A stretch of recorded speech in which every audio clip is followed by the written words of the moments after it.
André, uma dúvida que fica aí em relação às expectativas.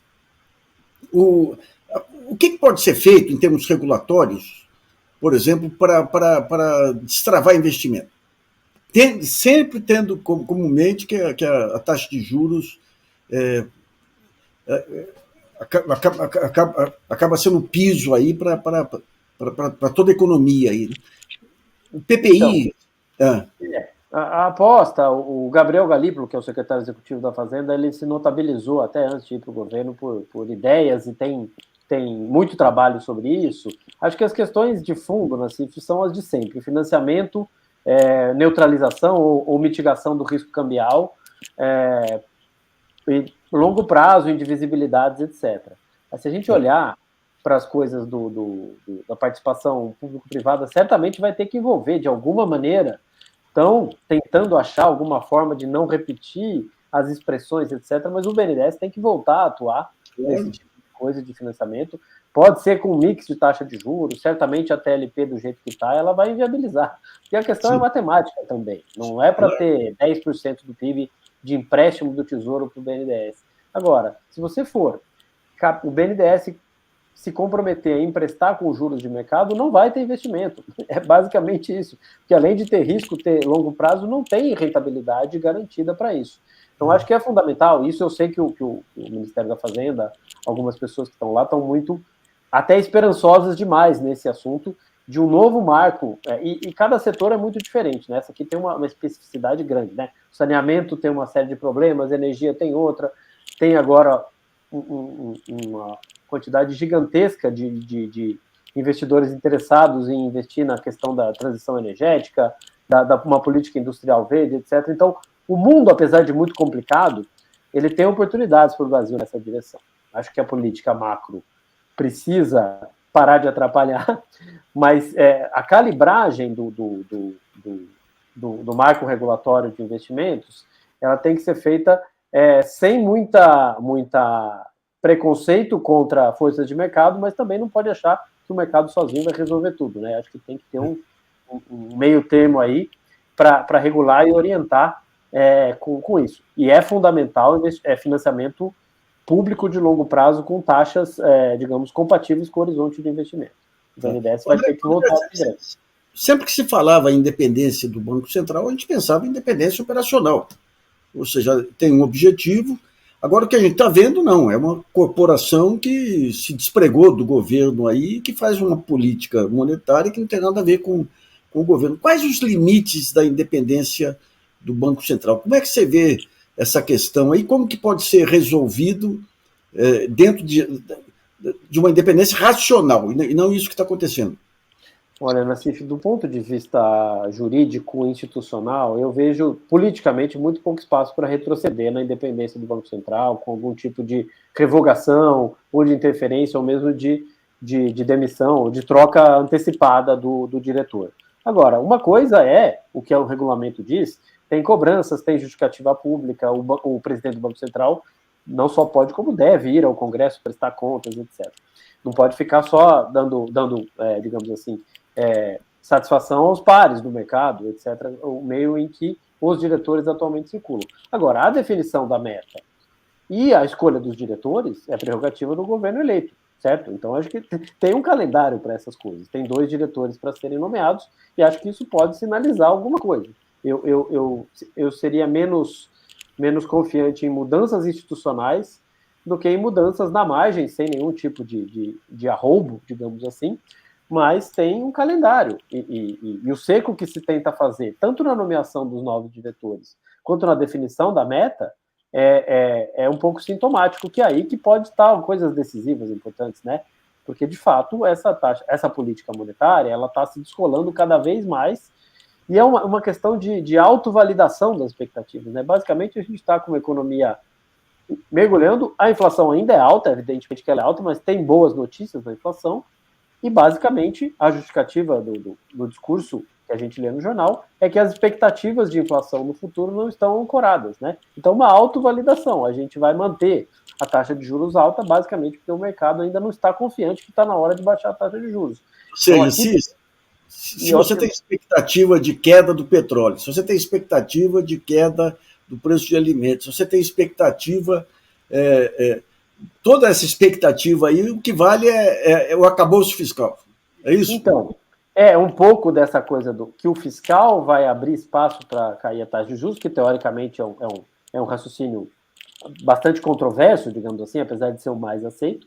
E tem outra coisa, né, Nassif? A gente está tendo, talvez não com a intensidade que pareceu em algum momento, um problema de crédito na economia importante, Sim. do ponto de vista das famílias e das empresas, tá? Sim. Então é possível, é paradoxal, mas é possível que a taxa de juros caia, de fato, muito antes do final do ano, mas não pelos motivos, até para não dar o braço a torcer, pela pressão política que está sendo feita, mas é porque a economia está entrando num território perigoso, de quase riscos recessivos e problemas de financiamento mesmo da economia. Você lidar com, não precisa ser uma crise de crédito, com uma desaceleração forte do crédito, com a taxa de juros em 13,75 é uma coisa. Se ela tivesse 3, 4 pontos abaixo disso, é mais fácil. Tá? Então, talvez por caminhos tortos, isso vá acontecer. Agora, é uma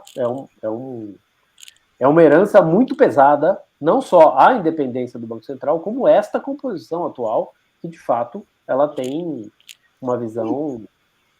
Se não for política eleitoral, ela tem uma visão do funcionamento da economia que está ignorando bastante o que está acontecendo aqui e no mundo. Então, André, esse negócio da postura do presidente do Banco Central, você não pode usar o manual de tempos normais quando você tem terremotos vindo pela frente, né?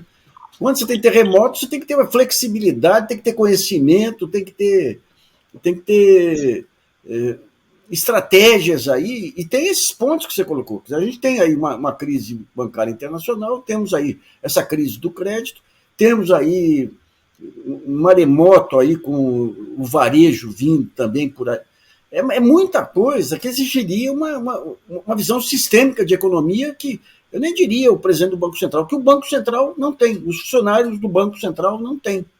Então é complicada essa independência. Um novo Conselho Monetário Nacional seria o caminho aí para colher esse pulso da economia? Uma das pautas, né, de críticas há muito tempo, tem um conjunto de críticas muito grandes. Por isso que, na verdade, é interessante a gente discutir sem tanto assodamento, regras, né? Quando foi estabelecido o regime de metas para a inflação no Brasil, em 1999, ele foi feito num momento de crise da âncora cambial, precisamos de uma nova regulagem, e ali se adotou um conjunto de parâmetros institucionais que engessam bastante o nosso regime de metas de inflação. Metas de inflação não é uma coisa só em qualquer lugar do mundo, né? Tem uma série de rigidezes, ano calendário, núcleo de inflação cheio, etc. Isso foi definido lá e é um tabu, ninguém fala em mexer. E uma das críticas, que está desde o começo da década, não a passada, a outra, é a de que o Conselho Monetário Nacional podia ser ampliado, né? Evidentemente que o Conselho Monetário não tem a única prerrogativa de estabelecer a meta de inflação, né? A própria taxa de juros de longo prazo, quando tinha a TJLP, política de bancos públicos, de crédito, etc., que aqui também povoar muito com muitos interesses difusos pode se tornar não operacional. Agora, eu repito, antes de mudar a institucionalidade, acho que o governo tem instrumentos. O Conselho Monetário Nacional, até onde eu saiba, são três votos. 2 são do governo eleito, né? E 1 do presidente do Banco Central autônomo. Então, as decisões para o objetivo, a operacionalidade é independente, mas o objetivo a ser cumprido é uma decisão de governo que pode, em muitos momentos, no Brasil, a meta foi ajustada pela irrealidade. Não imagina, né? 3% a meta de inflação numa situação em que o mundo inteiro está com inflação de 8%, né? E o Brasil até está com uma inflação mais baixa. Mas a que custo do ponto de vista de produto, de emprego? Daí eu pergunto, está tendo uma revisão, obviamente, o mundo inteiro discutindo aí alternativas, mas quando você pega todo o arcabouço aí das metas inflacionárias, aquelas contas, as planilhas, outro dia eu provoquei um ex-diretor do Banco Central aí no Twitter, daí entrou um cara querendo discutir, mostrou uns gráficos, falou, esse aqui é o meu modelo, qual que é o seu modelo? Quando você espreme tudo aí, todas as regras e complexidades e tudo, vai dar na coisa mais antiga do mundo, que é controlar a inflação pelo câmbio. E o Banco Central que não atua sobre o câmbio. Então, essa apatia do Banco Central de deixar solto para o mercado, câmbio e o mercado de taxa de juros longa aí não é uma loucura do ponto de vista operacional?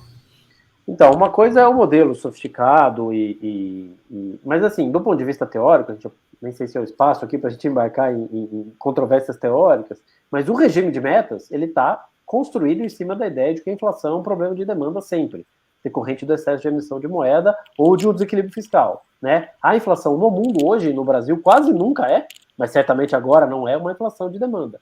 O regime de metas de inflação supostamente controla bem e atua sobre os canais para a demanda. Isso vai esfriar a economia, etc. Agora, essa inflação tem um monte de outros condicionantes atualmente que não são de demanda. E que você tem razão, o que funciona no Brasil, e não é só durante a âncora cambial do Plano Real, depois de 99, o que funcionou para controlar a inflação foi a apreciação cambial. O problema é que um diferencial de juros desse. Aliás, Nassif, eu acho que o Banco Central errou muito quando jogou para 2%. Errou Sim. também. Errou porque desvalorizou demais a taxa de Isso câmbio. que eu queria ver com você, porque a Dilma, quando começou a derrubar juros lá, os fundos de investimento, fundos familiares, fundos de pensão, começaram a pensar em ir para a infraestrutura. Quando o Roberto Campos joga para 2%, isso aí você cria bolhas. Você pega aí bolhas no setor de varejo, bolhas de ações, um monte de bolhas aí sem replicar na economia, né? Então, dois erros bárbaros aí, né? Então, errou quando foi muito para baixo, que provocou uma desvalorização muito grande e fez, na verdade, a onda inflacionária no Brasil, como é comum, ela ter um impulso, além dos preços internacionais, da ruptura de cadeias produtivas, ter o principal determinante da inflação no Brasil ao longo do tempo, que é a taxa de câmbio. Então, ela caiu demais e depois subiu demais. Agora, a gente, em geral, né, tem uma questãozinha que a gente não controla, que é o movimento do ciclo financeiro internacional, que esse é o determinante principal da taxa de câmbio. Se tiver tudo bem, quando a gente sobe o juro, atrai mais capital ou aumenta o diferencial de juros e aprecia o câmbio e ajuda a controlar a inflação. O contrário, quando baixa muito, né? A taxa de câmbio no Brasil desvalorizou muito, isso ajudou a provocar uma inflação muito alta. Sim. Agora, aparentemente, a aposta é a mesma, que vai apreciar o câmbio. Mas a gente não tem certeza disso. E fora os outros efeitos da apreciação cambial, né? Que são mais de médio e longo prazo. Mas, de fato, o problema de diagnóstico, né? E foi basicamente isso que o Stiglitz comentou hoje, né? Você vai jogar um remédio duríssimo que não vai controlar os problemas da inflação, que, curiosamente, agora ela está em patamar e com causas parecidas na Alemanha, nos Estados Unidos e no Brasil. Só que a gente não está com a taxa de juros de 4%, a gente está com 3 e pouco. Né?